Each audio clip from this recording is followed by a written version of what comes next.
In 1759, on Mauritius Island, the body of a slave falls in the sea. As she drowns to death, she prays for her husband Masamba never to give up and save their people. The next day, a group of slaves, including Masamba, continue to work on a plantation that belongs to Eugene.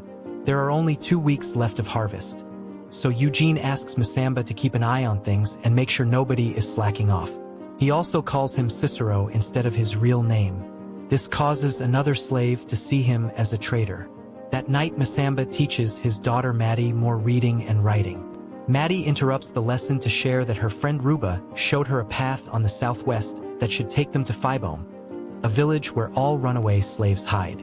She wants to run away, but Masamba forbids it, saying that Phibome is just a myth. The potential danger gets more obvious when they see a guard capturing a slave outside. The following morning, Eugene and his guards catch another slave who tried to escape. Since this was her first try, they burn her back to mark her with a lily flower. If she ever tries again, her ears and tendons will be cut off. Masamba has to translate this warning for the other slaves while a man loses his ears because he was caught a second time. Eugene then asks Masamba to remind everyone that a third escape attempt is punished with death. In the middle of the night, Masamba finds Maddie having a panic attack after one of the guards abused her. He hugs her tightly and guides her through it with prayers until she calms down. Afterward, Maddie insists they should kill all their masters and run, pointing out that the other slaves will follow him as a leader. Masamba still refuses and calls Maddie Colette, which she hates. Maddie doesn't want to lose her culture, but Masamba prioritizes her future in hopes that by making her fit in with the colonizers, she may get a job as a seamstress far away from the plantation. Sometime later, Masamba is called to the main house where Eugene is having dinner with some very important people. The governor knows that Masamba can speak both languages and wants him to help him understand the slaves. He asks if black people should be freed, but since Masamba is scared, he answers that black people exist only to serve. When he looks up to speak, the governor is offended and Eugene immediately kicks Masamba out.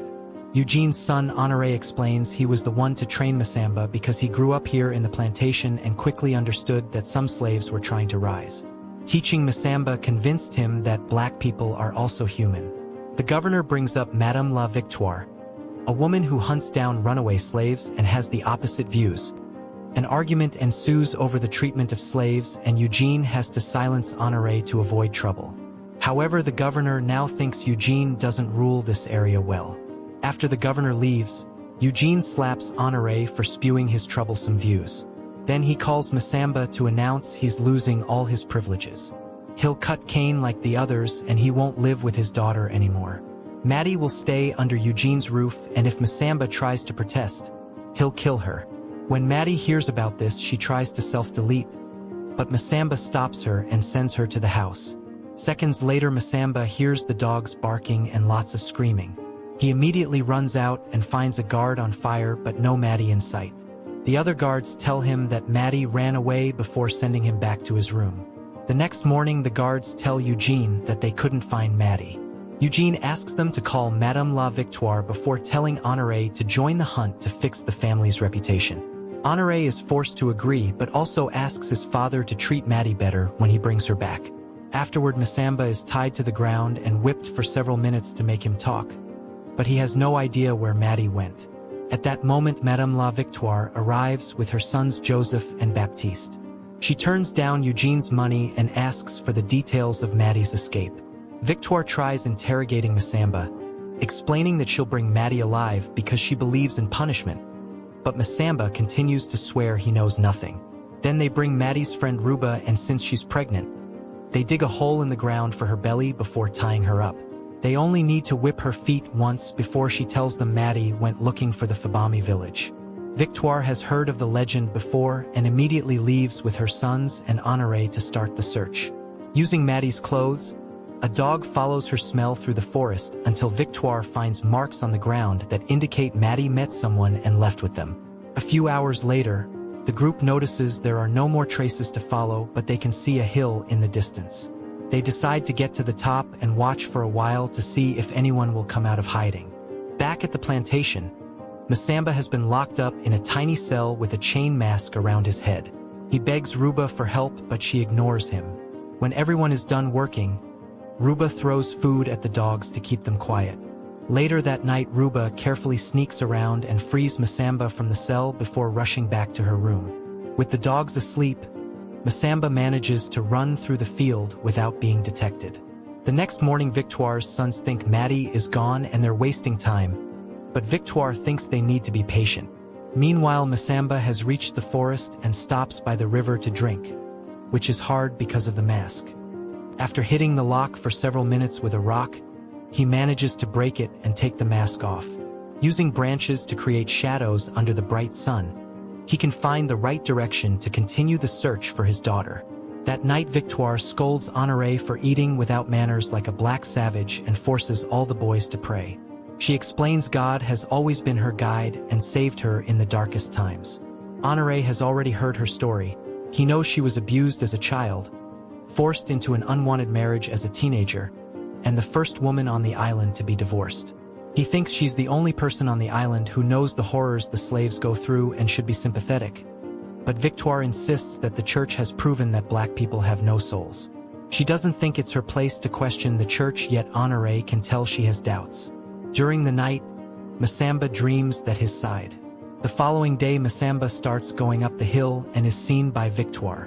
When he starts wandering among the trees, he hears a noise and finds a black man named Kabidi, who guides him around. There's also a black woman with a baby, and together they all hide from Victoire's group because they've entered the woods to look for them. At that moment, the baby starts crying and Baptiste hears them, so the slaves have to start running as fast as possible.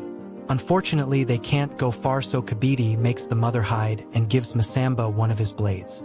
When Baptiste gets close enough, he opens fire, but the slaves dodge it and Masamba manages to tackle him to the ground. Baptiste fights back as Masamba tries to hit him to knock him out. However, Masamba freezes when suddenly Honoré calls his name and asks him to surrender. Kabidi then appears behind Honoré and quickly kills him by slashing his neck. After asking Masamba to do the same, Kabidi runs to hide. Masamba stares at Baptiste, but he can't bring himself to do it, so he runs away too. With Joseph now running after him, Masamba moves as quickly as possible until he's suddenly tackled by a black man named Rado, who helps him find a place to hide. Once Joseph leaves, the men keep going and Rado explains he's looking for the Fibumi village. They stop at a cave where Rado shares the little food he is plus a fresh shirt while telling the story behind his uniform. He used to fight for France and they even made him a citizen. However, when he came to this island, they burned his freedom papers and tried to force him into slavery. Meanwhile, Victoire is taking care of Honoré's body. Baptiste points out that the slaves spared him like a good Christian would have, and that isn't received well by his family. Victoire spends most of the night praying. In the morning, she announces the Lord is protecting them, so they must continue the hunt. However, Baptiste refuses to go after the man who spared his life, so instead he'll take Honoré back to his father.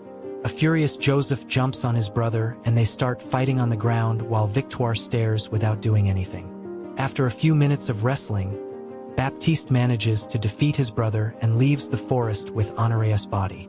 Moments later, Masamba is on the move again, following tracks on the ground and plants to find his daughter. When Rado tries to leave the cave too, Joseph shoots his leg to bring him down. Then Joseph squeezes the wound while he and Victoire ask him about Maddie and Masamba. Rado refuses to talk and says this island belongs to black people, so Victoire shoots him in the head.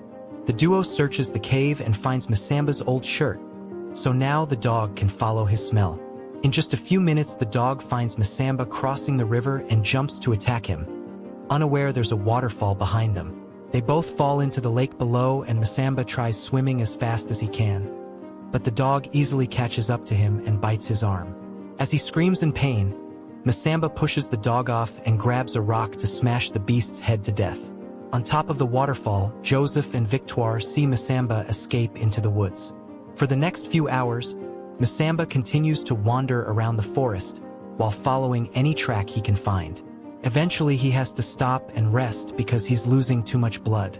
Victoire and Joseph are still searching under the rain and get the clue they need when they notice some blood on a tree. That night, Masamba dreams about his wife again and gets encouraging words from her, receiving her blessing and a promise of guidance. The following day, Masamba makes it to the beach and finds a bunch of dead slaves on the sand and in the water. There's also a destroyed boat, which means the storm stopped them from escaping to Madagascar. Masamba checks every body on the shore, but he can't find Maddie, so he goes back into the woods. He follows a strange noise and finds a few survivors, so he asks them about Maddie before collapsing in pain and tears. The men help him up and take him to a cave near the beach where the women are hiding. Here he finally finds Maddie and runs to hug her, but there isn't much of a reaction from her. Masamba then announces he'll help her find Fibomi, which makes Maddie smile and finally hug him back. After Masamba and Maddie leave together, Victoire and Joseph also make it to the beach and find all the bodies. They follow Masamba's footprints on the sand to continue their hunt, forcing Maddie and Masamba into hiding. Maddie says she's tired of hiding and Masamba agrees it's time to make a plan. That night, Masamba does a traditional ritual to renew his promise to his wife and asks for courage to fight his enemies. As the moonlight moves around him, Masamba hears his wife's voice saying they're now one before it starts to rain. Meanwhile, Victoire and Joseph are camping for the night. Victoire hears a noise and pushes Jasper down right before a blade attacks in the darkness. Mother and son immediately grab their weapons and stumble around blindly as they try to find the source of the attack. Suddenly, Joseph hears a noise and opens fire, giving away his position for Masamba to quickly slash him with a blade before hiding again. Victoire runs to her son and notices he's in unbearable pain, so she stabs him to end his suffering. Afterward, she hides behind a tree only to come out again when she sees Masamba standing nearby. With the lightning serving as cover, Victoire sneaks around until she surprises Masamba from behind, shooting him in the shoulder. Then she grabs her knife to kill him, but when she looks up again, he's gone. A terrified Victoire starts praying until Masamba appears behind her and stabs her to death. That night, Masamba dreams of his wife appearing before Eugene and killing him with a spear. In the morning, Maddie has to wake her father out of his trance and help him walk because of his injuries. However, Masamba is too dizzy and soon collapses again. Maddie falls to her knees as she has a breakdown and yells for help. This gets the attention of a bunch of slaves who are also looking for Fibomi and recently escaped Eugene's plantation. Maddie joins the group and the men help her carry Masamba as they continue their search. After several hours of wandering through the woods, they finally find the mythical village near the hills. A healer immediately makes an ointment and applies it on all of Masamba's wounds while praying. This helps Masamba heal and move without pain again. That night, the locals welcome Masamba and Maddie into their community and comment on some of the differences in their cultures, since many of these slaves were born on this island and not in Africa. Masamba shares stories about his original tribe and how his wife was killed in a colonizer's ship because she refused to be a slave. Maddie also mentions some of the stories her mother used to tell her and how she found the strength to smile at her daughter before her death. The next day, while she's bathing in the lake, Maddie sees her mother watching her from afar. In the evening, the villagers see flames in the distance, which means hunters are coming after them. Everyone starts running as the white men open fire and manage to recapture a few of the slaves. They cross a huge field but sadly find their way blocked by a cliff, which allows the colonizers to surround them. Using a slave as translator, a man asks them to surround them and explains the governor has promised to spare them.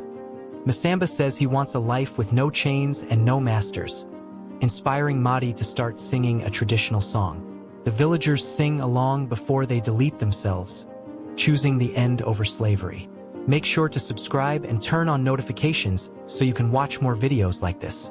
Thanks for watching, and I will see you in the next video.